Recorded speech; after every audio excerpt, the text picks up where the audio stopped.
Aleluya. Bien, pues ya estamos nuevamente a través de la plataforma de Facebook. Gracias por su paciencia. Gloria al Señor, gloria al Señor. Dice, gloria al Señor para ser cumplida. Gloria al Señor por toda la vida. Qué grande es su amor. Qué grande es el amor de nuestro Dios por cada uno de nosotros.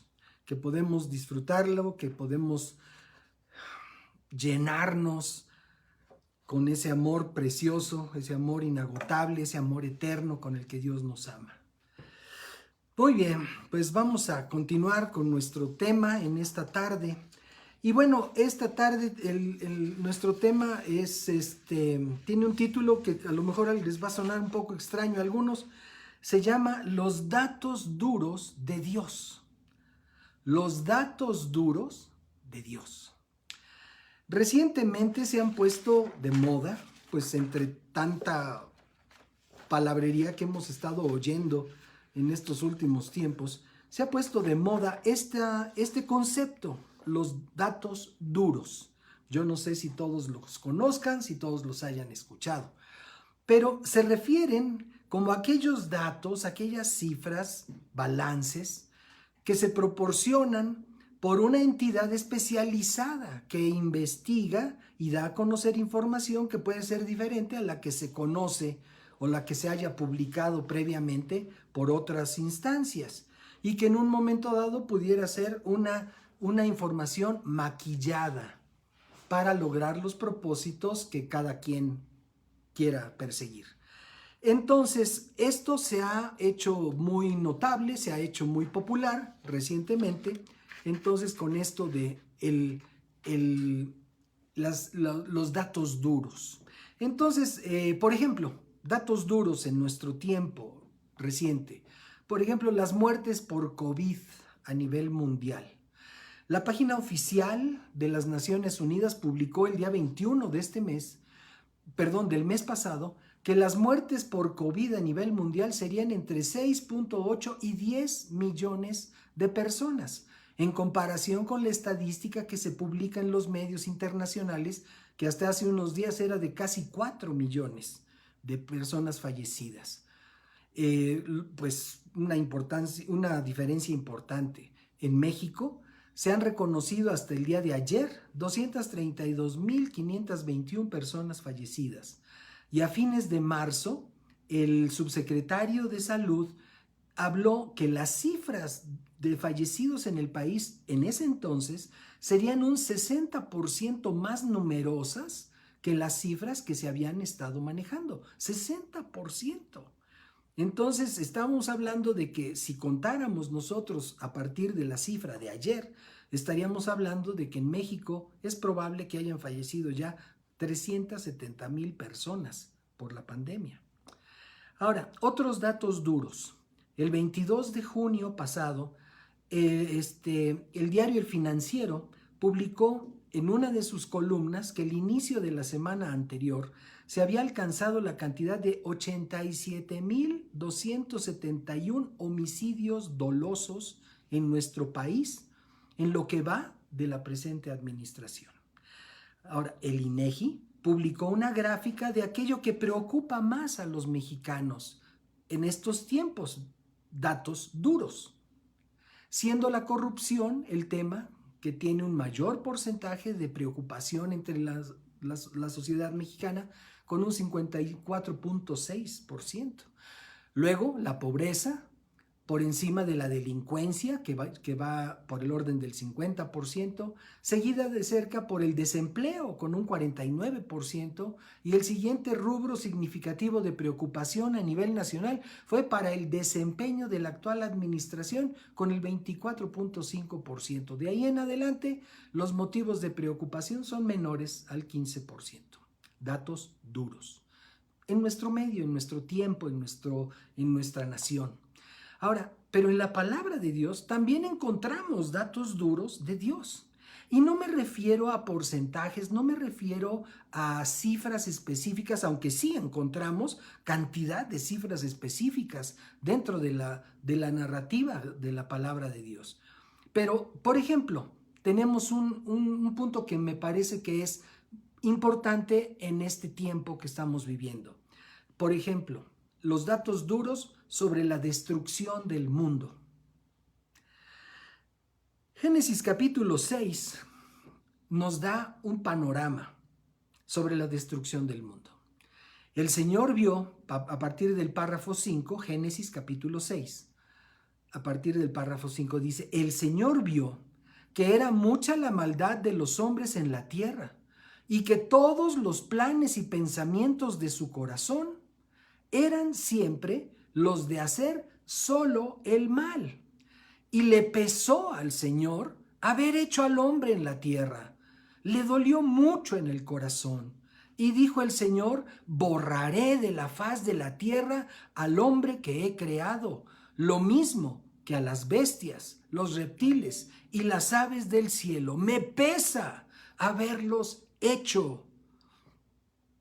Pero Noé halló gracia a los ojos del Señor. Un dato duro. Me duele, me pesa haberlos hecho, dijo el Señor. Ahora, ¿qué fue lo que le hizo llegar a esa conclusión o a ese sentir? Pues dice el verso 5, pues vio que era mucha la maldad de los hombres en la tierra. Y si nos preguntamos, ¿qué diferencia hay entre Génesis 6 y hoy en día? Estamos viviendo una época en la que la maldad de los hombres sobre la tierra es mucha, es demasiada. Y dice, y todos los planes y pensamientos de su corazón eran siempre los de hacer solo el mal. Es terrible cómo en las últimas semanas la cantidad de personas que han sido asesinadas por el crimen organizado, o vayan ustedes a saber por quién. El asunto es que hay ¿qué podríamos decir? No es demostración, es un exceso de maldad que estamos viendo sobre esta tierra, y no solamente en cuanto a los homicidios dolosos de las cifras que comentamos hace un momento, sino también de que todo mundo quiere ya echar a andar la vida como si nada, como antes, para seguir haciendo lo malo. Es impresionante el grado de maldad de todos los planes de la gente que no conoce al Señor, que está planeando continuar haciendo lo malo. Y por esa razón es que el corazón de Dios dijo, voy a destruirlos, voy a deshacerme de ellos, ya, punto, adiós. Me pesa haberlos hecho, dice el verso 7. Pero Noé halló gracia a los ojos del Señor, y ahí nosotros estamos representados por Noé, porque es por esa gracia que Dios ha derramado sobre nuestra vida que nosotros podemos estar delante del Señor y podemos ser nosotros esos que están impidiendo. Yo sé, no somos nosotros, es el Espíritu de Dios, pero nosotros, por causa nuestra, por amor a nosotros, es que el Señor está acelerando los días y deteniendo la destrucción de esta tierra. Ahora vamos al capítulo. Ahora, en ese momento, pues todo eso ya sucedió. O sea, toda esa destrucción que Dios planeó en contra del ser humano ya se hizo. Y fue a través del diluvio. Ahora, vamos a la carta a los Hebreos, por favor. Estamos hablando datos duros de Dios. Hebreos capítulo 12, en la versión Nueva Traducción Viviente, dice así, en el párrafo 15. Tengan cuidado de no negarse a escuchar a aquel que habla, pues si el pueblo de Israel no escapó cuando se negó a escuchar a Moisés, el mensajero terrenal, ciertamente nosotros tampoco escaparemos si rechazamos a aquel que nos habla desde el cielo. Cuando Dios habló desde el monte Sinaí, su voz hizo temblar la tierra. Pero ahora Él hace otra promesa. Una vez más haré temblar, y no solo la tierra, sino también los cielos. Eso significa que toda la creación será agitada y removida para que solo permanezcan las cosas inconmovibles. Ya que estamos recibiendo un reino inconmovible, seamos agradecidos y agrademos a Dios adorándolo con santo temor y reverencia, porque nuestro Dios es un fuego que todo lo consume. Amados, necesitamos nosotros poner atención a la palabra del Señor. Nosotros necesitamos considerar que más nos vale, y no solamente pensemos en aquellos que no conocen al Señor, sí, más les valdría arrepentirse. Nosotros los que sí conocemos al Señor, tenemos que poner atención de qué manera estamos viviendo. No podemos nosotros asimilarnos a las costumbres del mundo, porque todo mundo ya ve con naturalidad ciertas cosas. No quiere decir que nosotros nos endurezcamos en nuestro corazón y digamos, sí, pues así son las cosas ahora. Ay, estos muchachos. No se trata de eso. Se trata de que nosotros conservemos en alto el mensaje de la palabra, el mensaje del Señor. Que podamos ser esos instrumentos útiles para proverbio del mundo. Que la gente viendo nuestra vida pueda comparar con la vida del mundo alrededor y pueda decir, ahí está Dios. Ahí se manifiesta Dios, en la vida de esas personas hay algo diferente. Eso necesitamos. Dios quiere que nosotros seamos una referencia para este mundo. Vamos a ver también lo que dice Isaías capítulo 24, a partir del párrafo 1. La escritura nos dice esto. Dice, miren, el Señor deja la tierra desnuda y vacía. Conste, el Señor deja la tierra desnuda y vacía. Estamos hablando datos duros de Dios. Trastorna su faz y esparce a sus habitantes. Lo mismo sucede entre pueblo y sacerdote, entre criado y amo, entre criada y ama, entre comprador y vendedor, entre acreedor y deudor, entre el que presta y el que pide prestado. La tierra ha quedado totalmente vacía y saqueada porque el Señor ha emitido esta sentencia.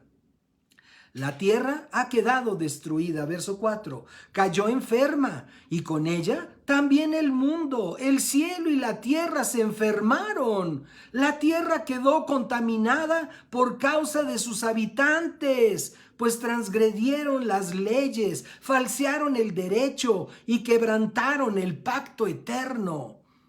Por eso, la maldición consume la tierra y sus habitantes son asolados. Por eso han sido consumidos los habitantes de la tierra y son muy pocos los que aún quedan. ¡Qué palabra tan tremenda!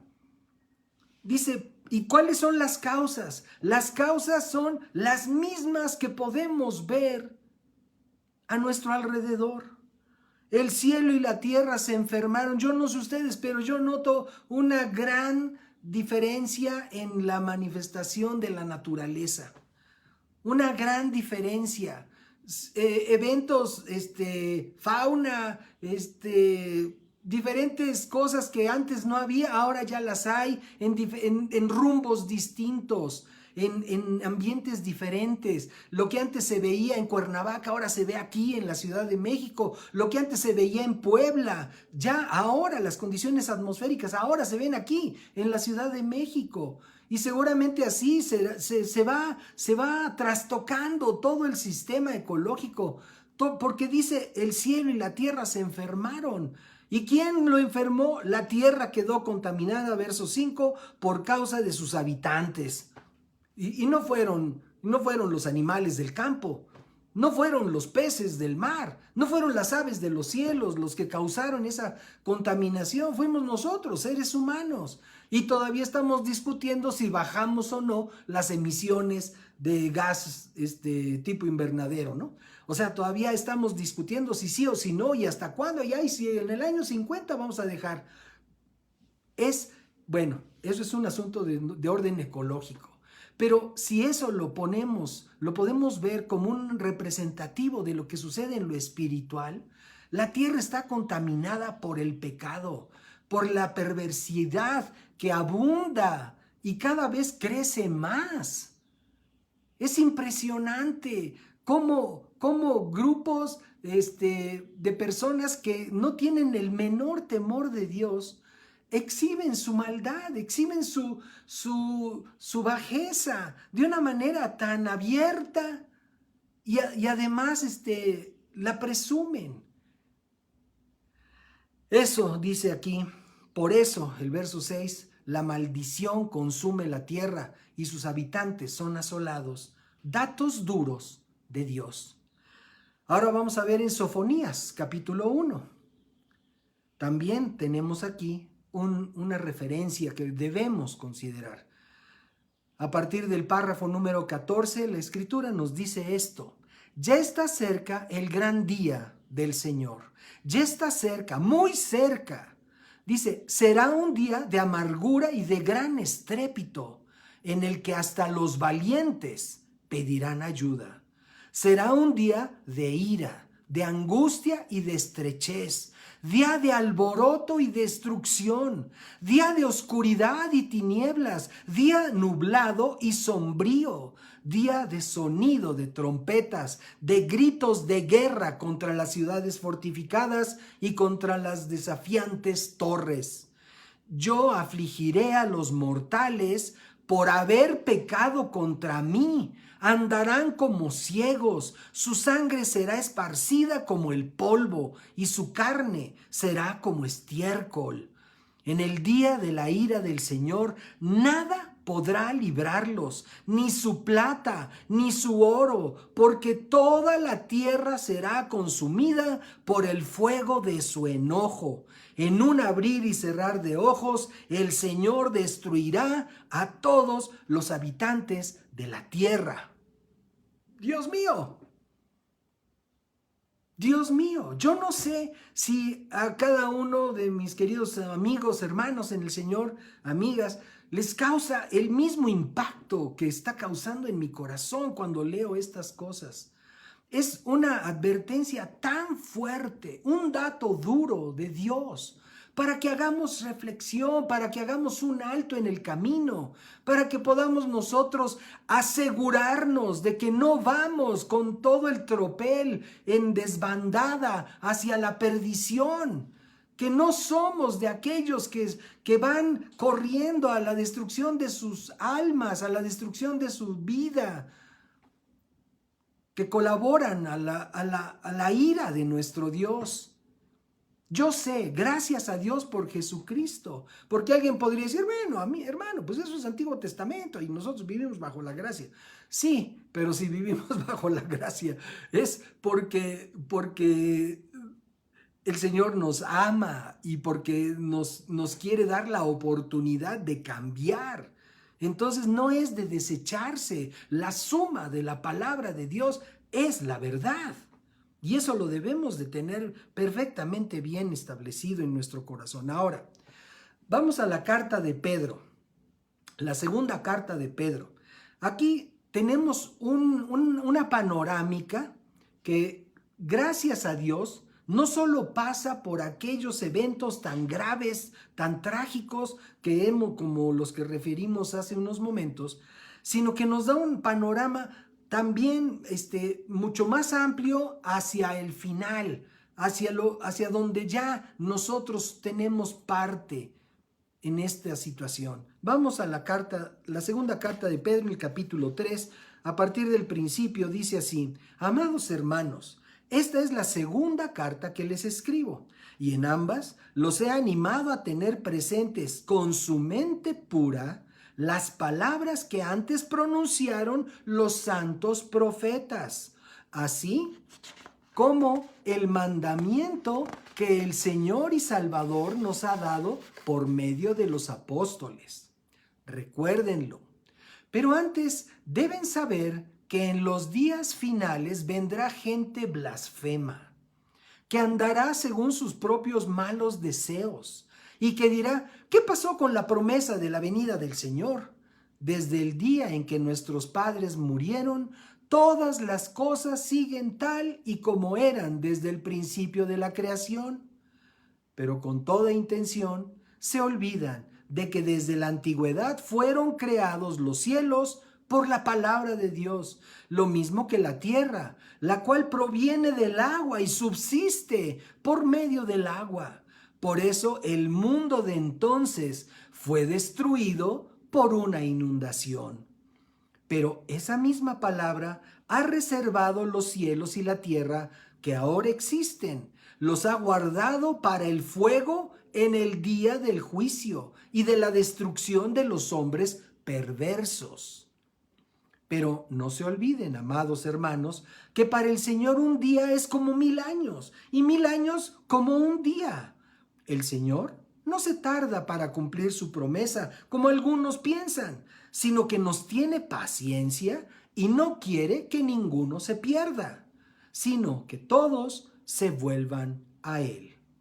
Pero el día del Señor llegará como un ladrón en la noche. Ese día los cielos desaparecerán en medio de un gran estruendo, y los elementos arderán y serán reducidos a cenizas, y la tierra y todo lo que en ella se ha hecho será quemado.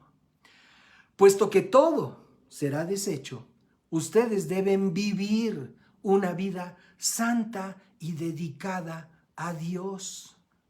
Vuelvo a leer este párrafo. Puesto que todo será deshecho, ustedes, ¿quiénes? Nosotros debemos vivir una vida santa y dedicada a Dios y esperar con ansia la venida del día de Dios. Ese día los cielos serán deshechos por el fuego y los elementos se fundirán por el calor de las llamas. Pero, según sus promesas, nosotros esperamos un cielo nuevo y una nueva tierra, donde reinará la justicia. Por eso, amados hermanos, mientras esperan que esto suceda, hagan todo lo posible para que Dios los encuentre en paz, intachables e irreprensibles. Tengan en cuenta que la paciencia de nuestro Señor es para salvación, tal y como nuestro amado hermano Pablo, según la sabiduría que le ha sido dada, les ha escrito en casi todas sus cartas, donde habla de estas cosas, aun cuando entre ellas hay algunas que son difíciles de entender y que los ignorantes e inconstantes tuercen, como hacen también con las otras escrituras para su propia perdición. Pero ustedes, amados hermanos, que ya saben todo esto, cuídense de no ser arrastrados por el error de esos malvados, para que no caigan de su firme postura. Más bien, crezcan en la gracia y el conocimiento de nuestro Señor y Salvador Jesucristo, a quien sea dada la gloria ahora y hasta el día de la eternidad. Amén. Datos duros de Dios. Aquella palabra firme, aquella palabra que no cambia, aquella palabra que tira por el suelo todo argumento distinto, todo argumento diferente, como dice aquí Pedro. Dice que hay personas que han torcido la palabra para su propia perdición, y nosotros vivimos en un mundo en donde cada quien opina de Dios lo que se le antoja. Y por eso nosotros necesitamos conservarnos en este conocimiento, en este compromiso que Dios nos ha enseñado a través de Jesucristo, para que podamos nosotros vivir y permanecer aparte, guardados de aquella destrucción terrible de la que hemos estado leyendo en estos momentos. Datos duros de Dios. Ahora, hay datos duros también, donde la cifra de Dios es todos. Datos duros donde la cifra es todos. Por ejemplo, la tarea de Adán. Génesis capítulo 2, verso 20, dice, Adán puso nombre a todos los animales y a las aves de los cielos, a todo el ganado del campo, pero para Adán no se halló una ayuda a su medida.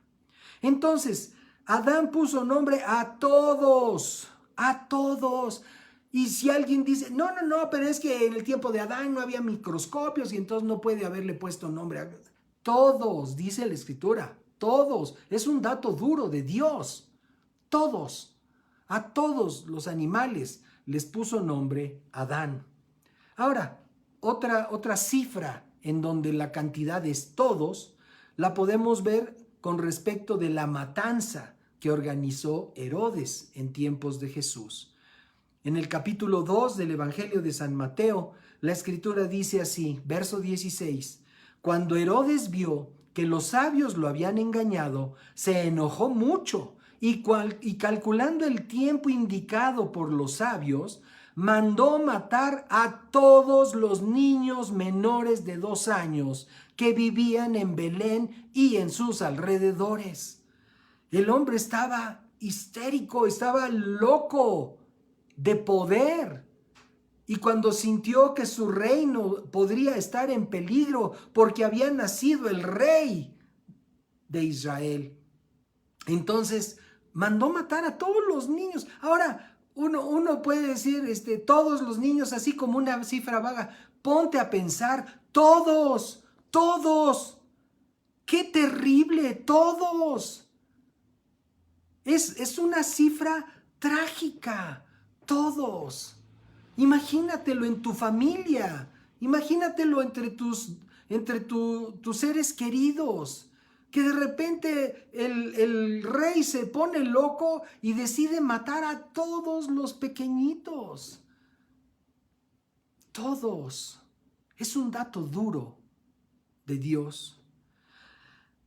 Y dice, por ejemplo, otro dato en el que podemos nosotros considerar dato duro de Dios, donde la cifra es todos. Dice Mateo capítulo 7, verso 7. Dice así, pidan y se les dará.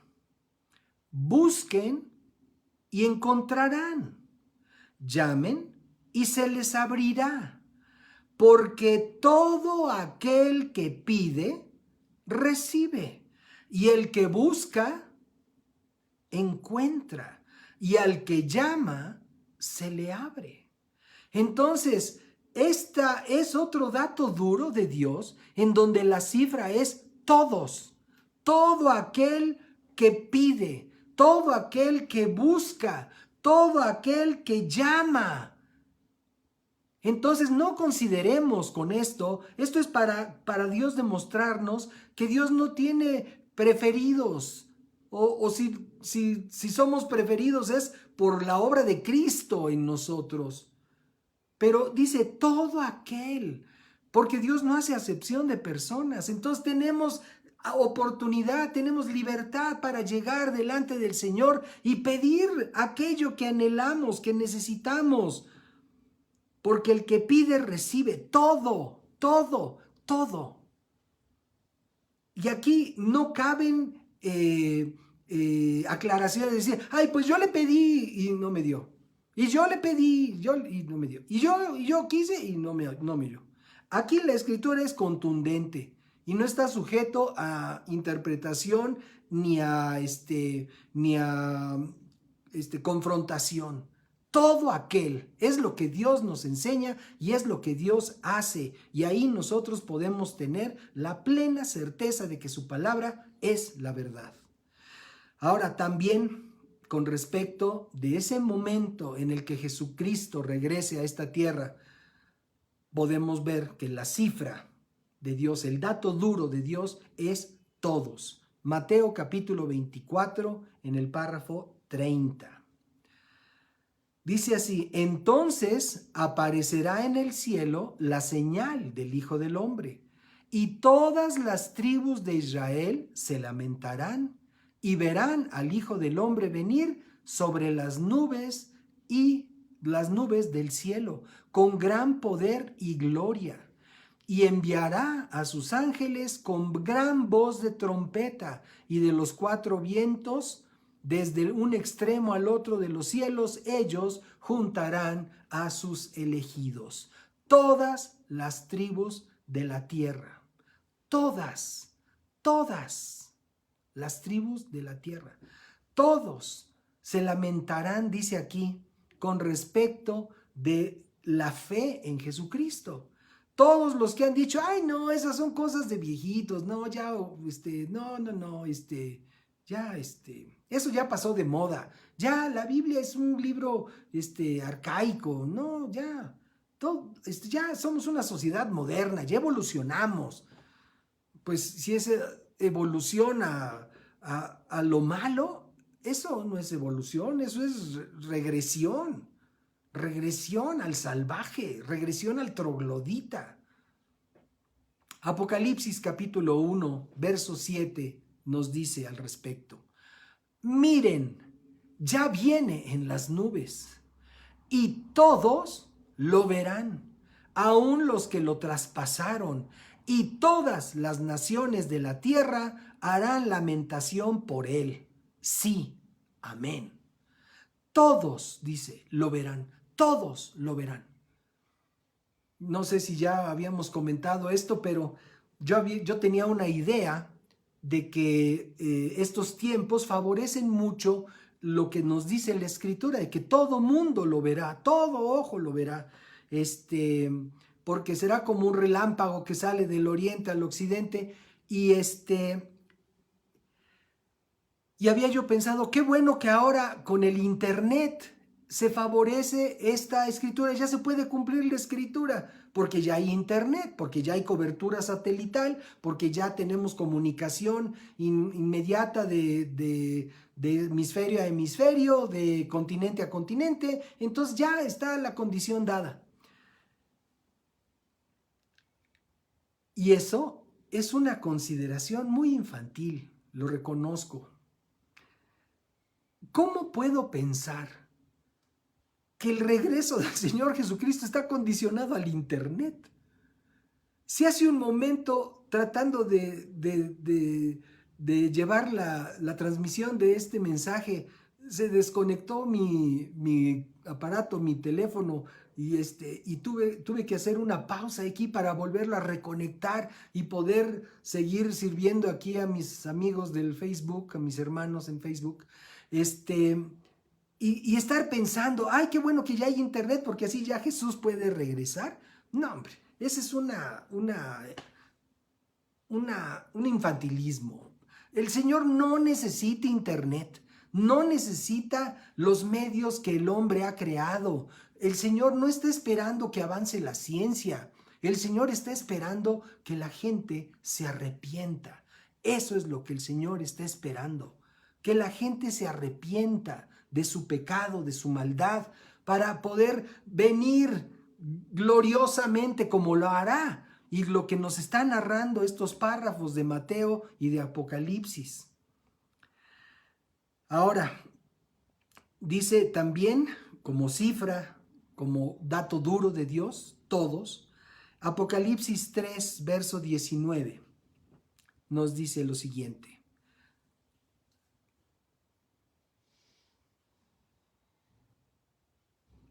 dice, a todos los que amo, verso 19, a todos los que amo, yo los reprendo y los castigo.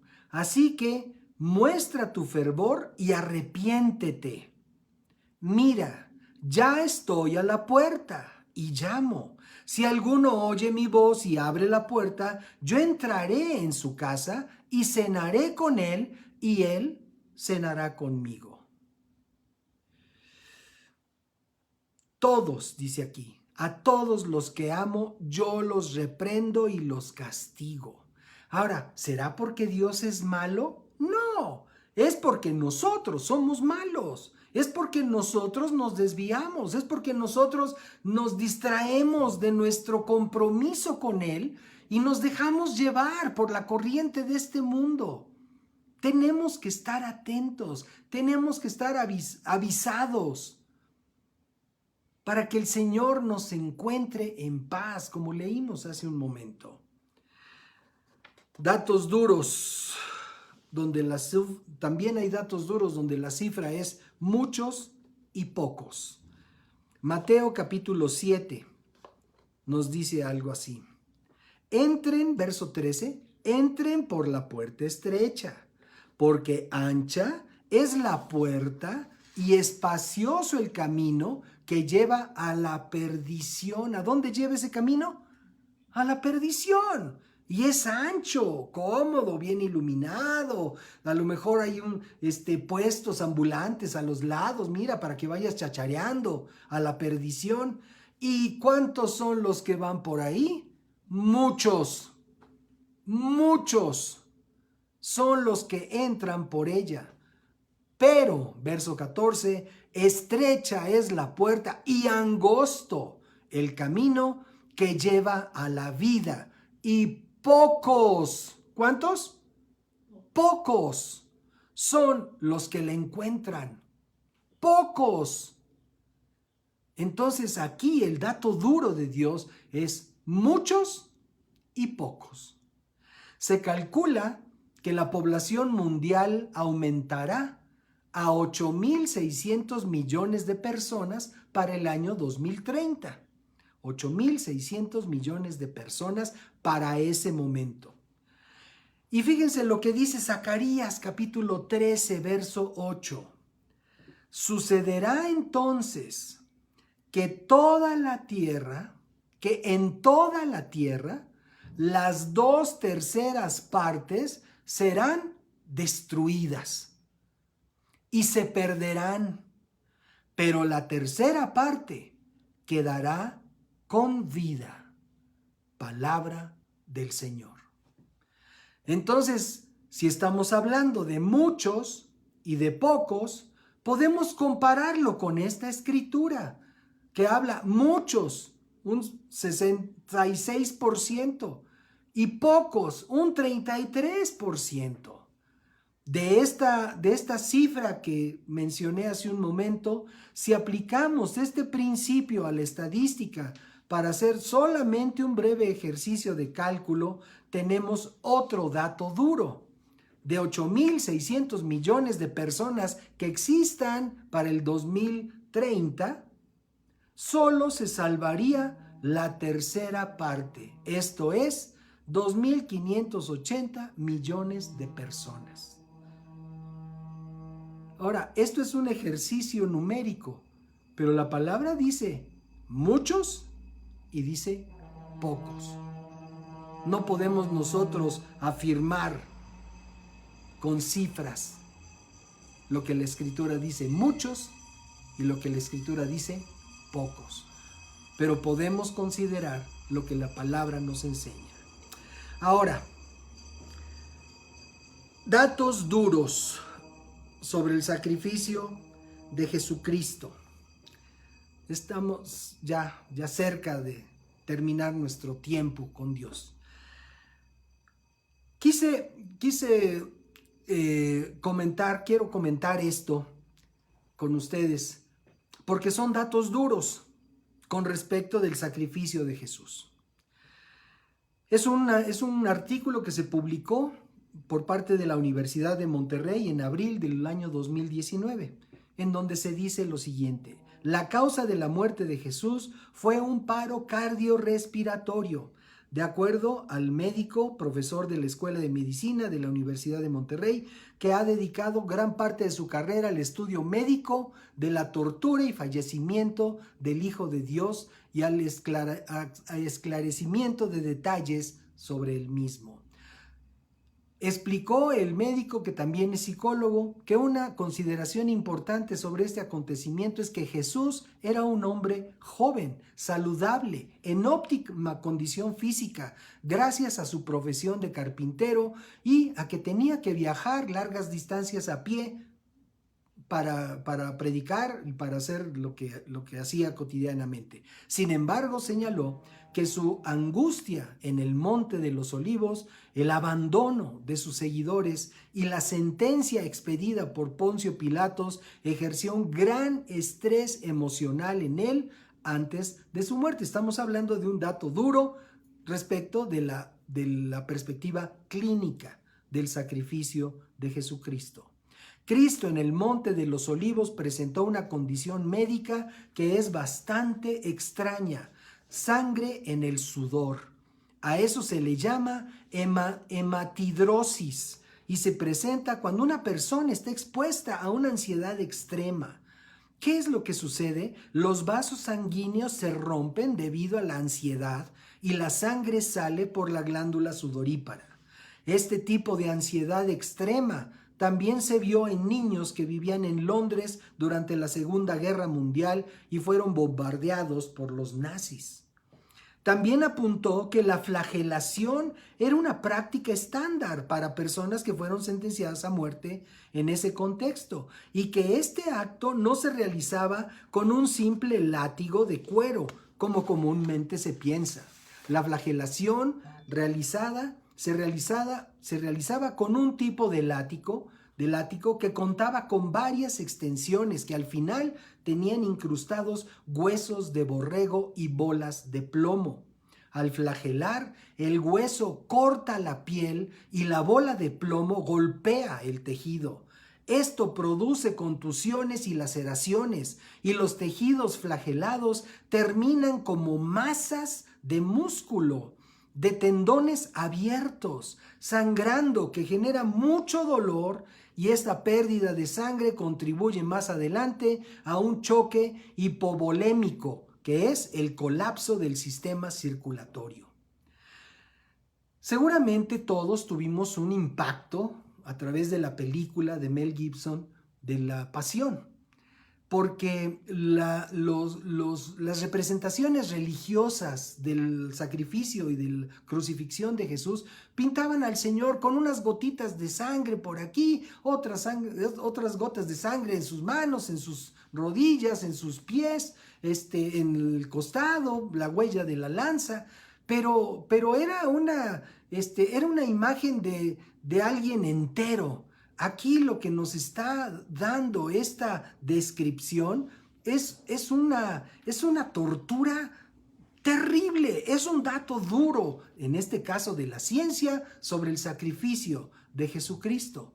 Como ya es sabido, la tortura de Jesús fue complementada, además, con la burla de una corona de espinas, que el profesor que nos está dando este artículo y otros expertos describen, construida por un tipo de árbol en específico que posiblemente estimuló los nervios trigémino y occipital mayor, que produce un dolor de muelas intenso y multiplicado.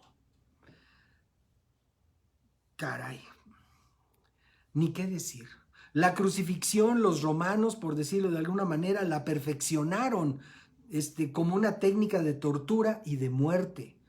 Estaba diseñada para producir el máximo dolor y que la persona muriera lentamente, pero que su agonía fuera prolongada. Otras falsas creencias que el investigador busca esclarecer son que Cristo cargó solo la cruz, y dice que en realidad esa tarea habría resultado imposible para un hombre, por lo que se cree que solamente cargó el patíbulo, esto es el fuste de la cruz, que pesaba alrededor de unos 40 kilos, dice este médico. La segunda es que al colgarlo en la cruz, los romanos lo hicieron a través de sus manos, lo que no hubiera resultado, pues no hubieran resistido el peso, se hubiera desgarrado en esa posición, por lo que lo más probable, dice el médico, es que fuera clavado por las muñecas. A lo mejor esto lo hemos oído ya en algunas ocasiones, pero lo quisimos considerar porque es un dato duro respecto del martirio que sufrió Jesús por cada uno de nosotros, por ti, por mí. En la cruz sufrió todo eso por amor a nosotros. ¿Cómo nosotros vamos a seguir viviendo descuidadamente? No es posible. No podemos seguir viviendo descuidadamente. No podemos seguir viviendo descuidadamente al hablar, al considerar, al hacer nuestros planes. ¿En dónde está Dios en nuestros planes? ¿Lo estamos considerando? ¿Estamos permitiendo que Él nos guíe? ¿Que Él nos instruya para aquello que Él quiere que hagamos? Porque hay dos vidas. La vida que Dios quiere que hagamos, que vivamos, y la vida que nosotros queremos vivir. Entonces, ¿cuál de las dos estamos viviendo? Ante este testimonio, ante estos datos duros del sacrificio y del sufrimiento del Señor Jesucristo.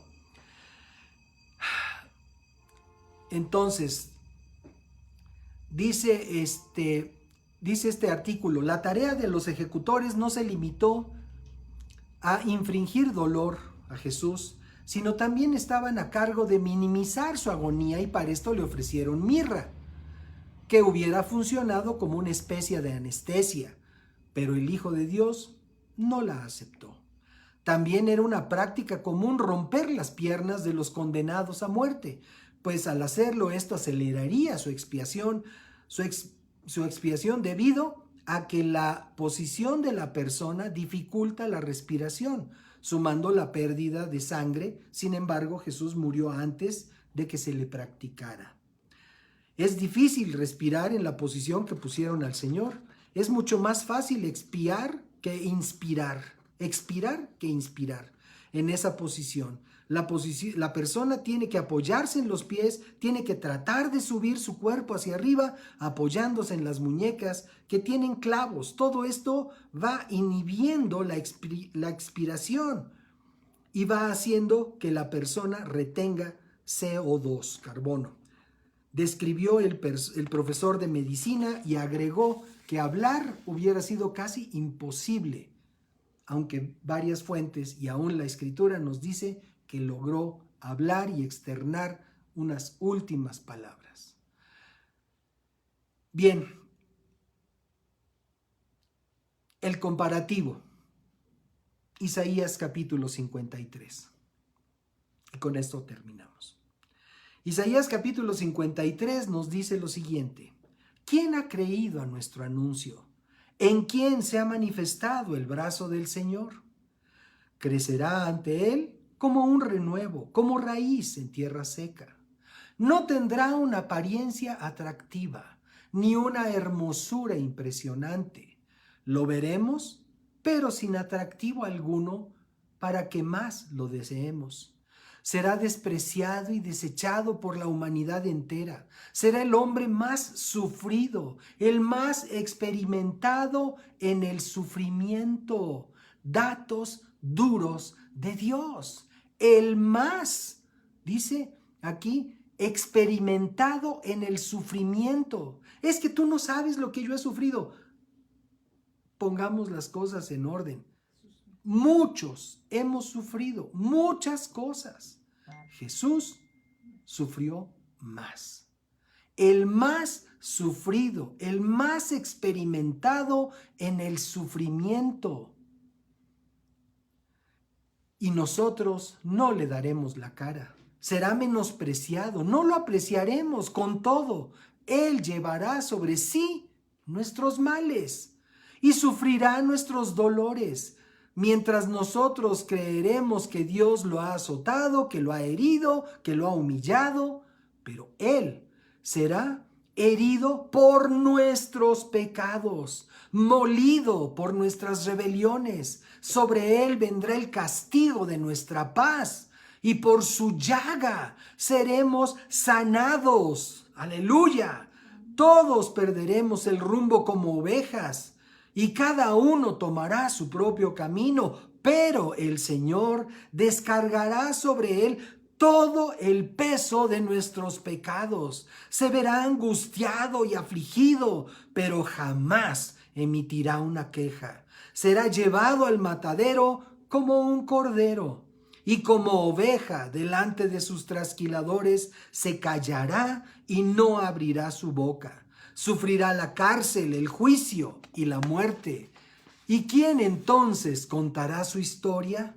Si él será arrancado por completo de este mundo de los vivientes y morirá por el pecado de mi pueblo, se le dará sepultura con los impíos. Morirá en compañía de malhechores, a pesar de que nunca hizo violencia a nadie, ni jamás profirió una sola mentira. Pero al Señor le pareció bien quebrantarlo y hacerlo padecer, cuando se haya presentado a él mismo como ofrenda para la expiación del pecado. Verá a su descendencia, tendrá una larga vida, y por medio de él se verá prosperada la voluntad del Señor. Verá el fruto de su propia aflicción y se dará por satisfecho. Mi siervo justo justificará a muchos por medio de su conocimiento, dato duro de Dios. A muchos justificará, a muchos por medio de su conocimiento, y él mismo llevará las iniquidades de ellos. Por eso yo le daré parte con los grandes, y él repartirá despojos con los fuertes, porque él derramará su vida hasta la muerte y será contado entre los pecadores. Llevará sobre sí mismo el pecado de muchos y orará en favor de los pecadores. Amados, ante estos datos duros, ¿qué podemos nosotros hacer?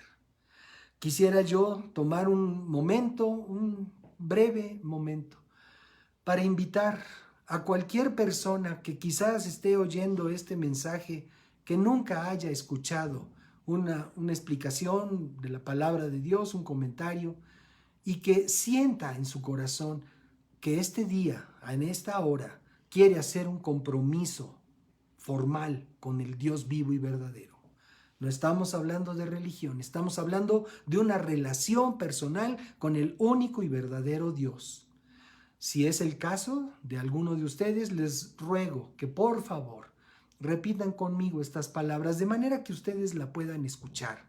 Digan así: Padre, en el nombre de Jesús, te doy gracias por darme oportunidad de escuchar tu palabra y entender que te necesito.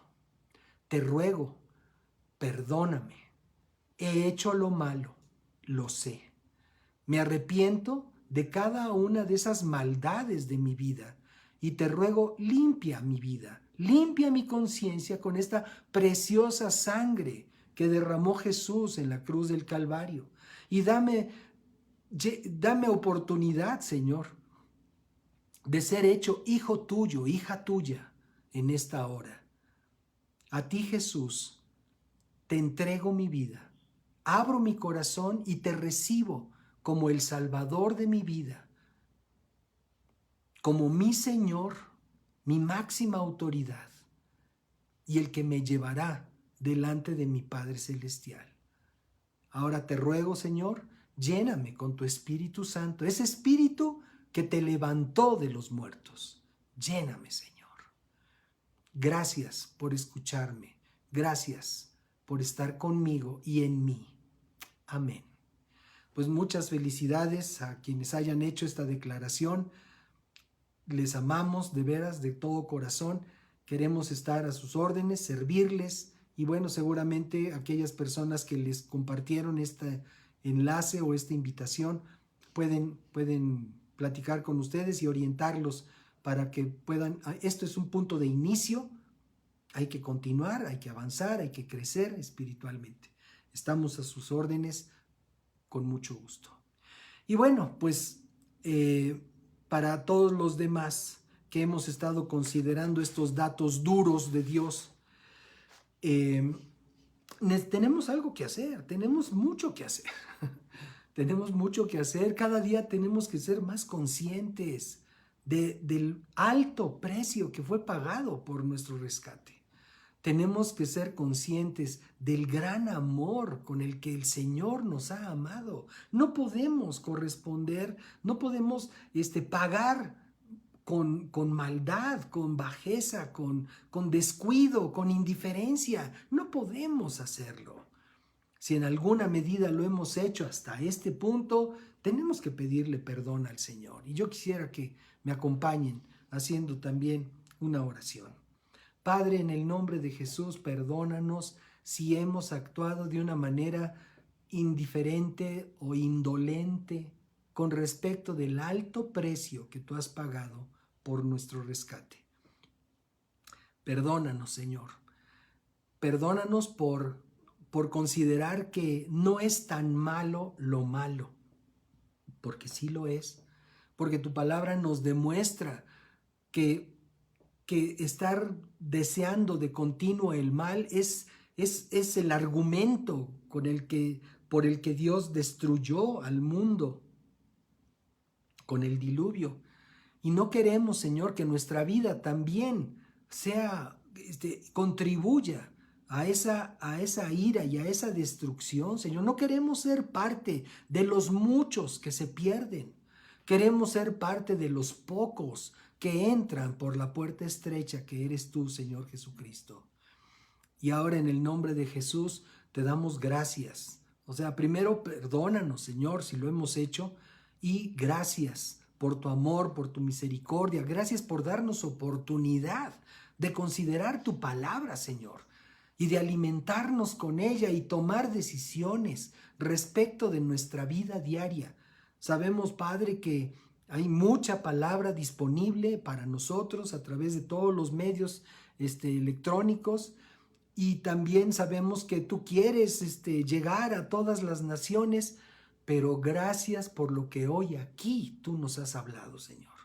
Gracias, bendito Dios, porque es una palabra directa a nuestro corazón, porque tu Espíritu Santo está en medio de nosotros, hablando a nuestro corazón, cautivando nuestro pensamiento para poder estar en paz contigo, Señor.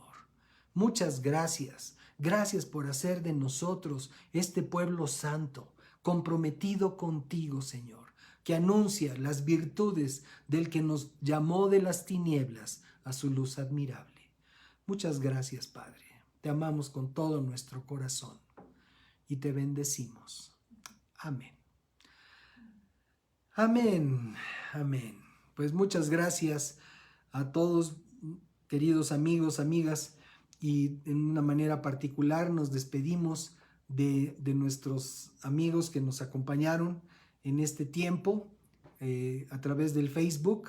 Que Dios les bendiga. Perdón por la falla que tuvimos al principio de este tiempo, pero los esperamos, si nos dan esa oportunidad, los esperamos el próximo domingo también a las 12 del día para estar juntos alabando al Señor, entendiendo su palabra, considerándola para nuestra vida. Les mandamos un gran abrazo. Estamos a sus órdenes, Manantial Hogar Espiritual. Que Dios los guarde y los bendiga.